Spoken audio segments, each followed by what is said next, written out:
Aleluia! Quero cumprimentar a todos na paz do Senhor e Salvador Jesus Cristo. Amém? Meus irmãos, quero vos compartilhar uma palavra de Deus, em nome de Jesus, ao teu coração. Falar um pouquinho a respeito de duas regras muito importantes para quem lê a palavra de Deus e para quem tem o ministério da palavra, o ministério de ensinar e o ministério da pregação. Então, quero falar hoje a respeito da hermenêutica e da exegese. Hermenêutica é a ciência de interpretar um texto, e a exegese é a ciência de interpretar uma história. Amém? Quero trazer como base esse estudo um versículo que está no Evangelho segundo escreveu o evangelista João, capítulo 5, o versículo é de número 39, que diz assim: Examinais as Escrituras, porque vós cuidais ter nela a vida eterna, e são elas que de mim testificam. Jesus está dizendo que nós temos que examinar as Escrituras. Isso é muito importante. A Bíblia diz que nós temos que ler, temos que meditar, mas também temos que examinar as Escrituras sagradas, porque nela contém a vida eterna. Irmãos, por que essas duas regras temos que utilizar? A hermenêutica e a exegese.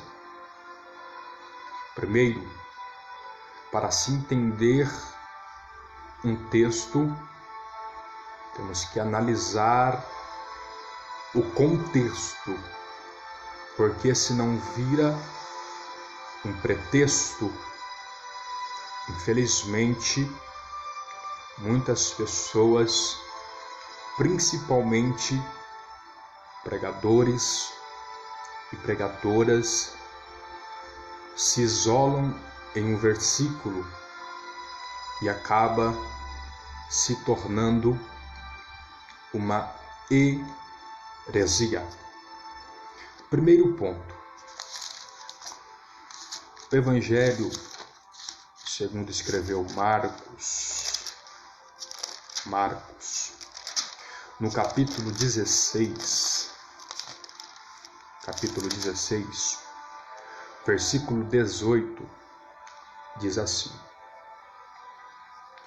Pegarão nas serpentes, e se beberem alguma coisa mortífera, não lhes fará dano algum, e porão as mãos sobre os enfermos, os curarão.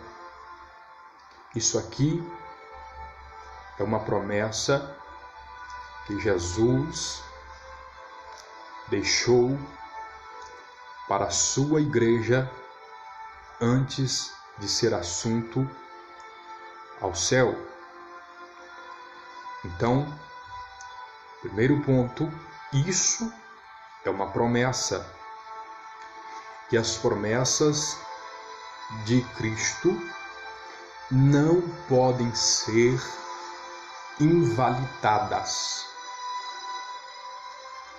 Por que eu peguei este versículo, esse texto?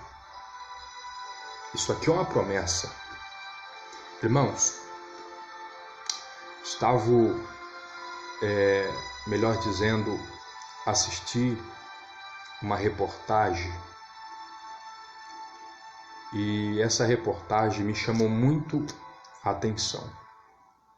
Uma igreja, a da qual não vou me recordar o nome, mas é uma igreja dos Estados Unidos, que se localiza nos Estados Unidos. Primeiro ponto, uma igreja pentecostal e evangélica. Sabemos que a igreja evangélica, principalmente a igreja pentecostal, que zela pela visão apostólica, tem os cultos, e os cultos têm as suas liturgias e também os departamentos.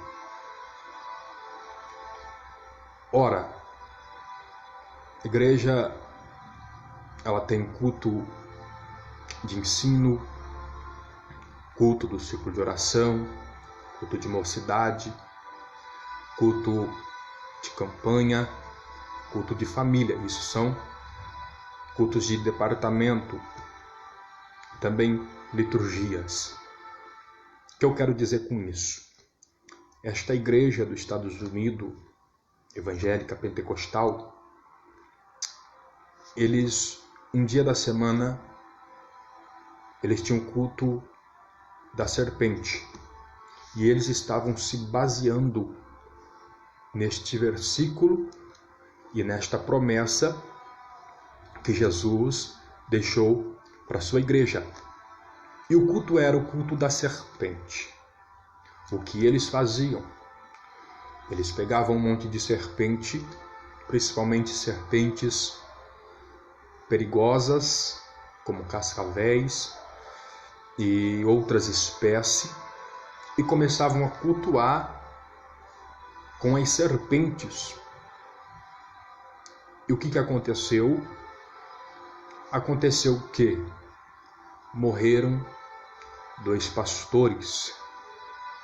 A serpente picaram os pastores e eles morreram. Eles até bebiam veneno, se baseando nesse versículo. Só que de fato, meus irmãos, eles estavam se isolando neste versículo. Se isolando. Mas isso não é uma promessa? Sim, é uma promessa. O próprio Jesus, o Cristo, deixou para a sua igreja. Então, por que os pastores morreram, sendo que a promessa que Jesus deixou: pegarão em serpente, beberão algo mortífero e nada lhe fará dano? E eles foram picados pela serpente e morreram. Vamos lá. Por isso que é interessante usar essas 2 regras, a hermenêutica e a exegese. Queridos, no Evangelho segundo escreveu o evangelista Mateus, capítulo 4, um texto muito conhecido, capítulo 4, no versículo de número 4 diz assim: Ele, porém, respondendo, disse: Está escrito, nem só de pão viverá o homem, mas de toda a palavra que sai da boca de Deus. Então o diabo o transportou à cidade santa e o colocou sobre um pináculo do templo. E disse-lhe: Se tu és o filho de Deus, lança-te daqui abaixo, porque está escrito: Aos seus anjos dará ordem ao teu respeito, e tomar-te-ão nas suas mãos, para que nunca tropeces em alguma pedra. Bom, diz a Bíblia que Jesus é levado pelo Espírito ao deserto. Depois de ter jejuado 40 dias e 40 noites, Jesus estava com fome. E Satanás aparece para tentar Jesus. E Satanás, ele usa a própria Bíblia, as Escrituras Sagradas, contra Jesus. Porque quando ele diz aos seus anjos, dará ordem a teu respeito e tomar-te-ão nas suas mãos para que nunca tropeces em alguma pedra. Satanás está usando a própria Escritura contra o Cristo. Ele está usando o texto do Salmo 91, do versículo 11 ao 12. Olha só como Satanás, ele é astuto. Ele é astuto. Só que Jesus, ele vem contra Satanás com a própria palavra também e diz, no versículo 7, disse-lhe Jesus, também está escrito, não tentarás o Senhor o teu Deus, que está escrito em Deuteronômio, capítulo 6, versículo 16. Então vamos lá, Satanás estava se isolando em alguns versículos, mas só que Jesus, a própria palavra, o verbo que se fez carne, usou a palavra para quebrar a tese de Satanás, que Satanás estava usando a própria Escritura contra o Cristo. Então, o que acontece? Os irmãos que eu estava dizendo, que estava cultuando com serpentes, eles estavam se isolando na promessa que Jesus deixou no Evangelho segundo escreveu Marcos, no capítulo 16. Eles estavam se isolando.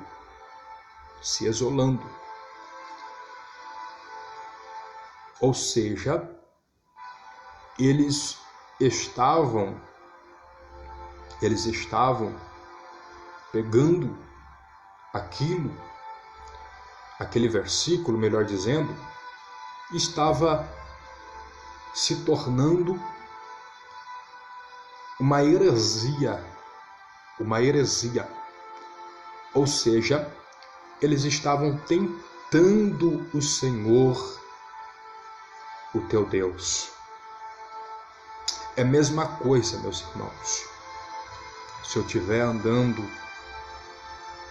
e eu ver uma serpente, eu ver ela, com certeza eu vou me desviar dela. Eu não posso bater a mão no peito e dizer, eu sou crente, eu vou passar por ali.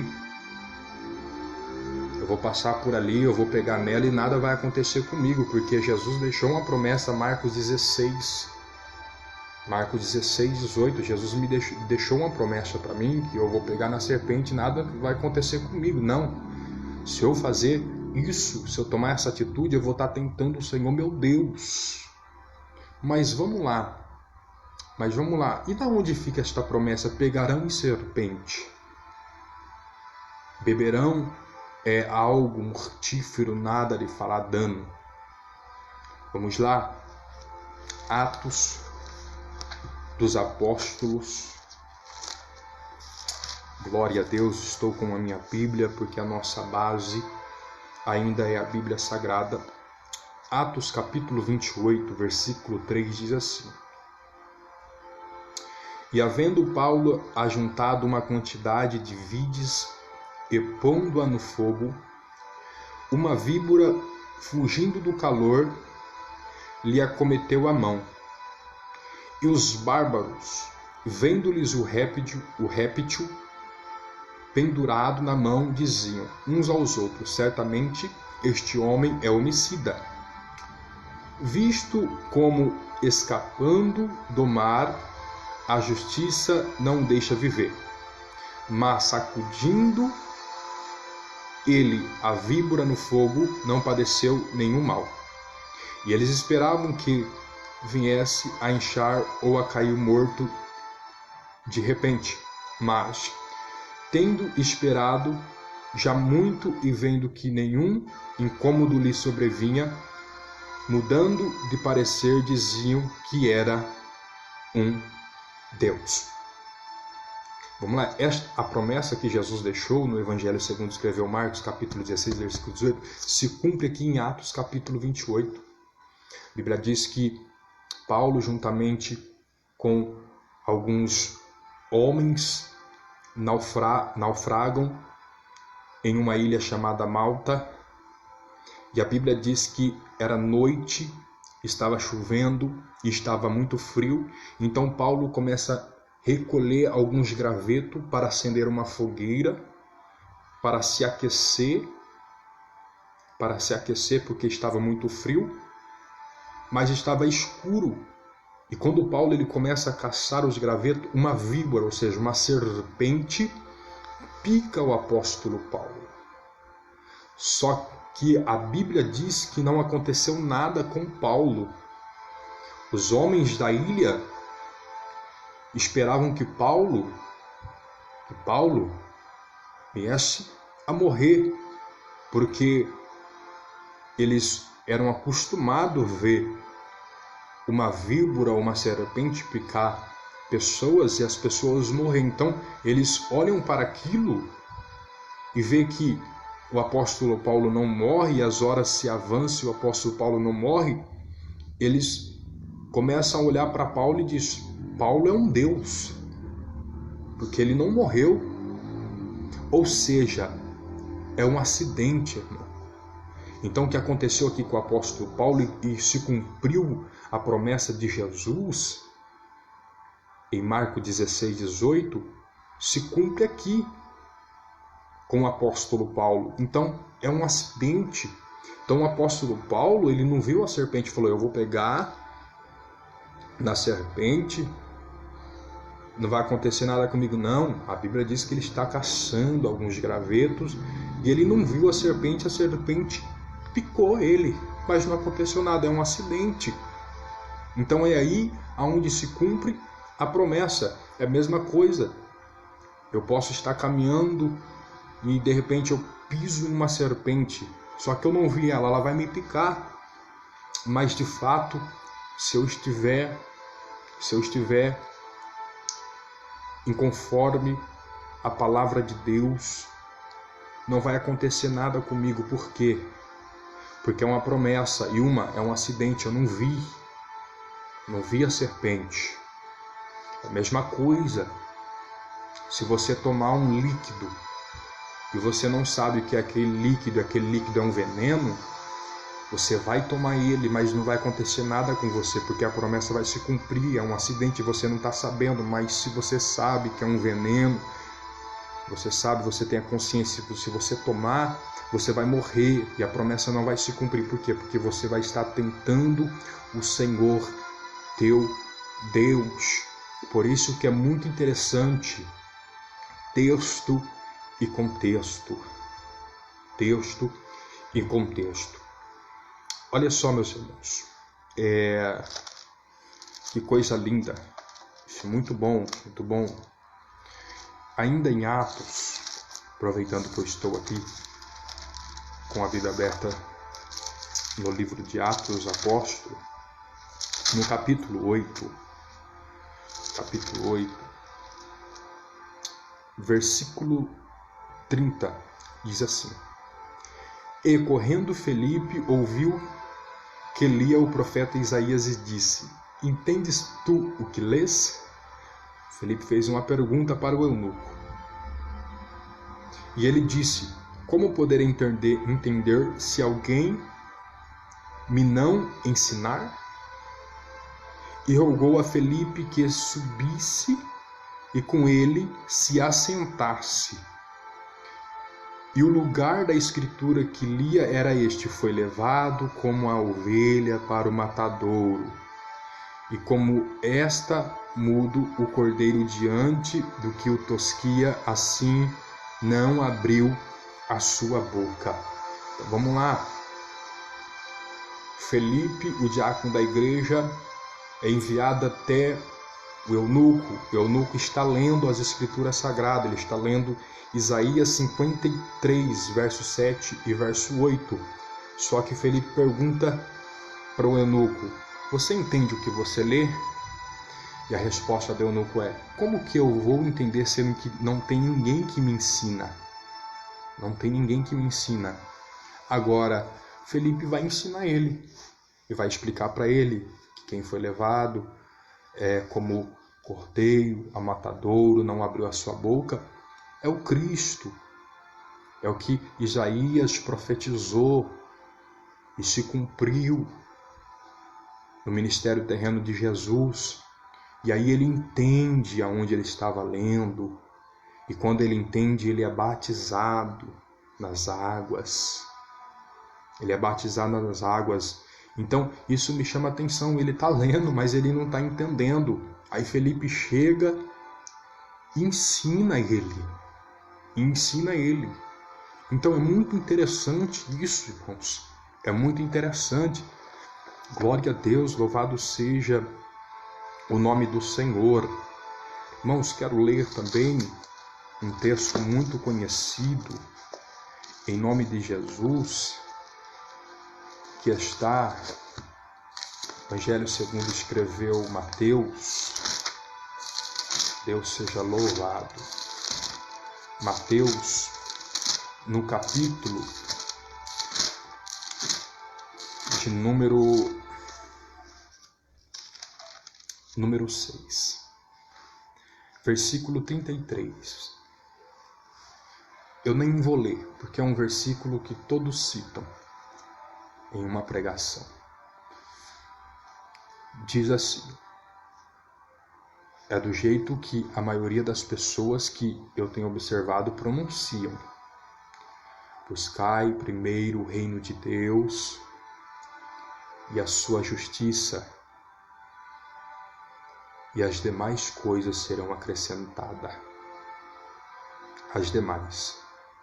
Mas só que o versículo não diz isso. As demais coisas. Não diz isso. Eu vou estar lendo. Mateus 6, capítulo 6, versículo 33. Diz assim: mas buscai primeiro o reino de Deus e a sua justiça, e todas estas coisas vos serão acrescentadas. Aqui, todas essas coisas. Texto e contexto. Então é o próprio Cristo que está dizendo: buscai primeiro o reino de Deus e a sua justiça, que todas estas coisas, não as demais, mas todas essas coisas serão acrescentadas. Agora vamos lá. Quando Jesus ele traz esse sermão, eu quero ler desde o versículo 28 diz assim, ainda no capítulo 6 do Evangelho de Mateus: e quanto ao vestido, por que andais solícitos? Olhai para os lírios do campo, como eles crescem, não trabalham, nem fiam. Eu vos digo que nem mesmo Salomão, em toda a sua glória, se vestiu como qualquer deles.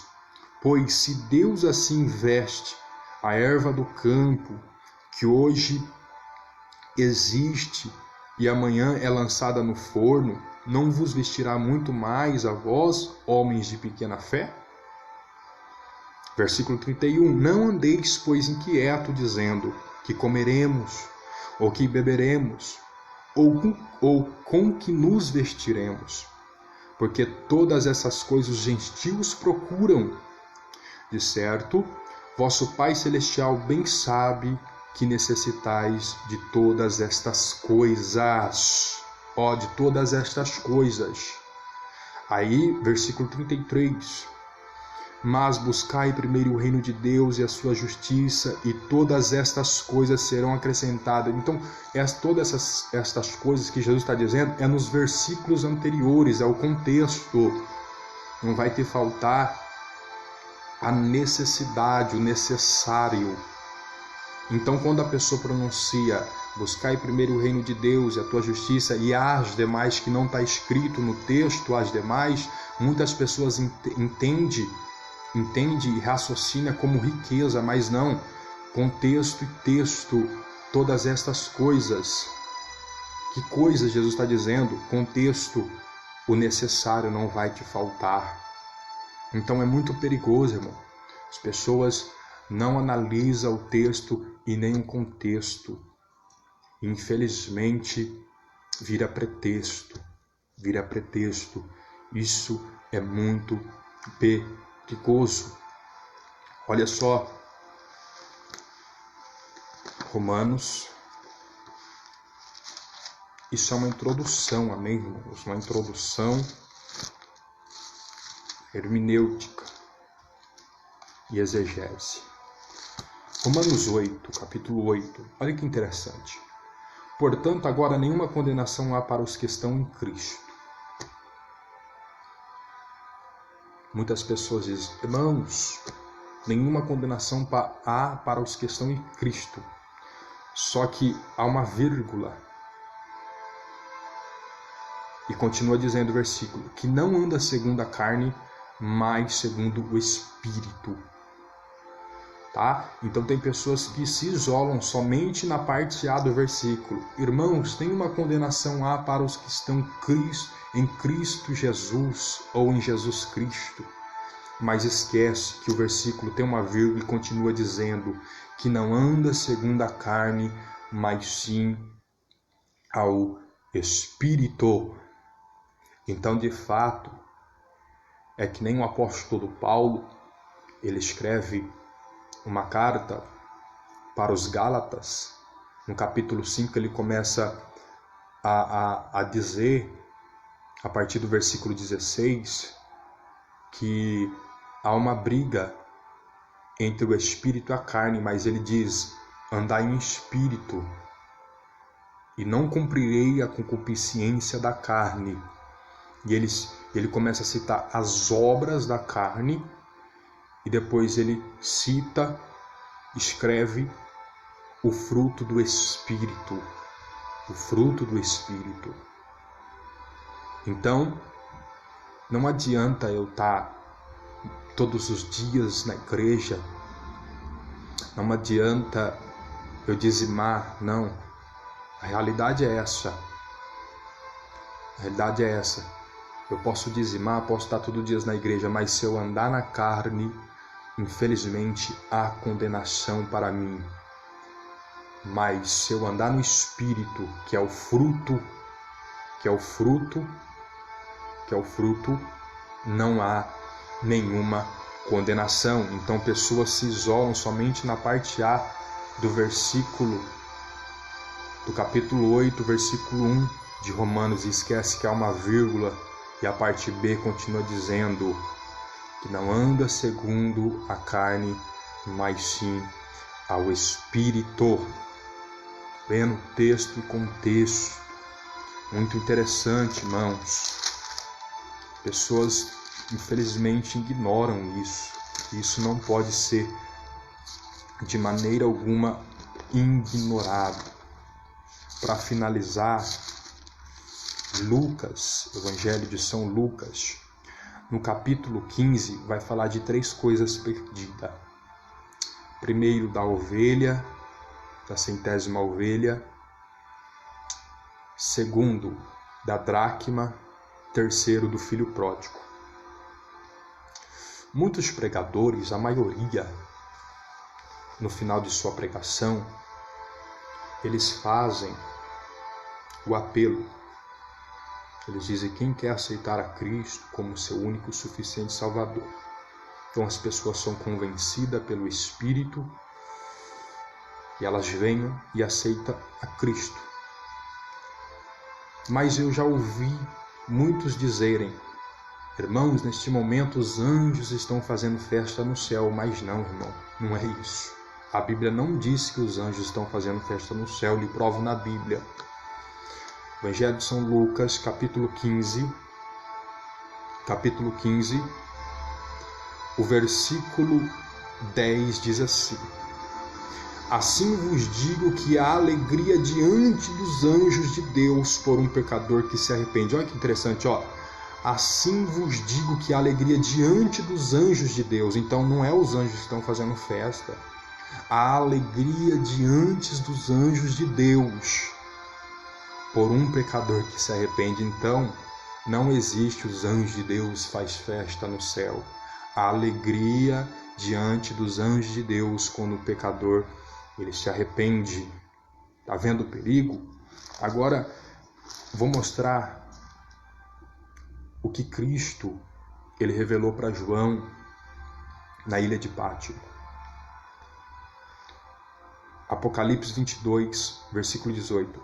Porque eu testifico a todo aquele que ouvir as palavras da profecia que deste livro, que se alguém lhes acrescentar alguma coisa, Deus fará vir sobre ele as pragas que estão escritas neste livro.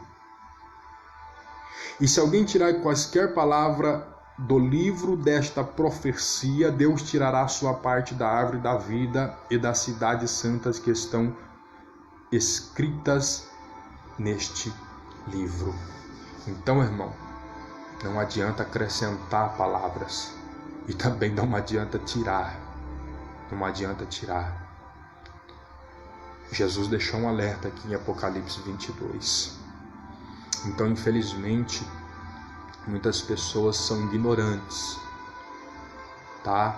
Muitas pessoas são ignorantes acerca disso. Então, nós temos que usar, principalmente quem lê, quem estuda, quem medita, quem tem o ministério da pregação, do ensinamento. Tem que usar essas duas regras: hermenêutica, ciência de interpretar um texto, e exegese, ciência de interpretar uma história, texto e contexto. Senão, infelizmente, se tornará um pretexto e também se tornará uma heresia.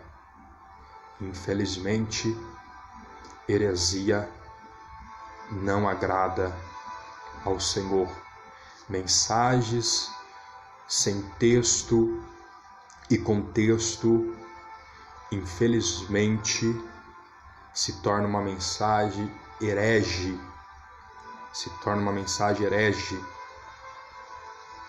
É uma mensagem muito pregada.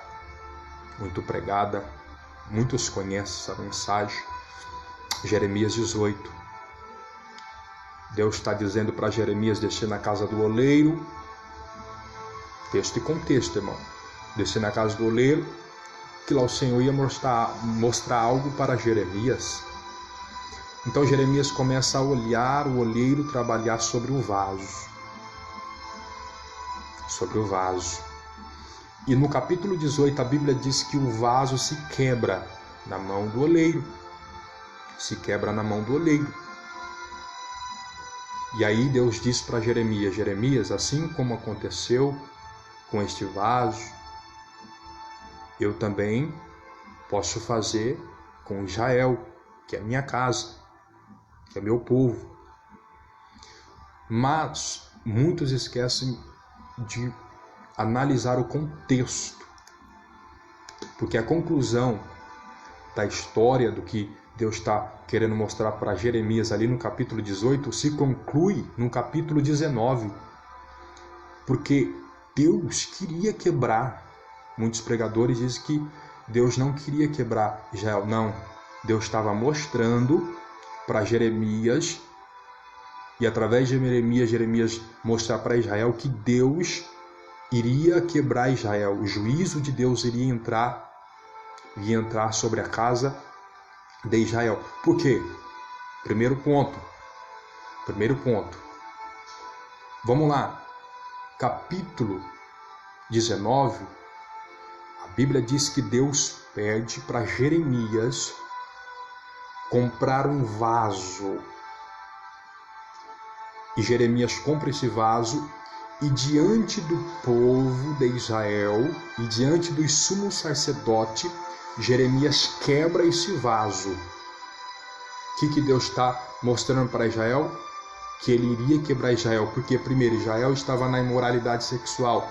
Segundo, Israel estava na prostituição espiritual. Terceiro, Israel estava cultuando a Baal. Quarto, Israel estava entregando os seus filhos para o deus Moloque. Então, Deus estava mostrando, através de Jeremias, mostrando para Jeremias, entregar uma mensagem para Israel, que Deus queria quebrar Israel sim, castigar Israel sim, porque Israel estava no pecado, Israel estava em uma decadência espiritual. Então, texto em contexto, muitos pegam o texto do capítulo 18 de Jeremias e se isolam,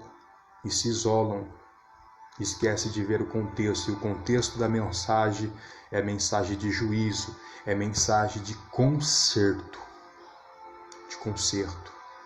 Amém, meus irmãos? Que os irmãos possam ser edificados, amém, com essa introdução da hermenêutica e da exegese, amém? Que nós, em nome de Jesus Cristo, viemos analisar o texto e o contexto, tá? Porque a palavra de Deus ela tem que ser examinada. Como Cristo disse, examinais as Escrituras. O próprio Cristo está dizendo, examinais as Escrituras. Quando a gente vamos no médico, o médico ele vai examinar nós para ver o que nós temos. Assim nós temos que fazer com a palavra, examinar. Por isso que hoje tem tantas heresias no meio do cristianismo, porque infelizmente pessoas estão se isolando a texto, estão se isolando a uma história, estão esquecendo de analisar, de examinar a história, o texto, o contexto, para quem escreveu, para quem o escritor estava escrevendo, qual a finalidade da mensagem, esquece de examinar. Infelizmente, se torna uma mensagem herege. Amém? Que Deus abençoe a todos, em nome de Jesus, e que todos possam ser edificados, em nome de Jesus, com esta palavra para a glória de Deus. Amém? Que Deus abençoe a todos. Fiquem na paz do nosso Senhor e Salvador Jesus Cristo. Amém? Deus abençoe.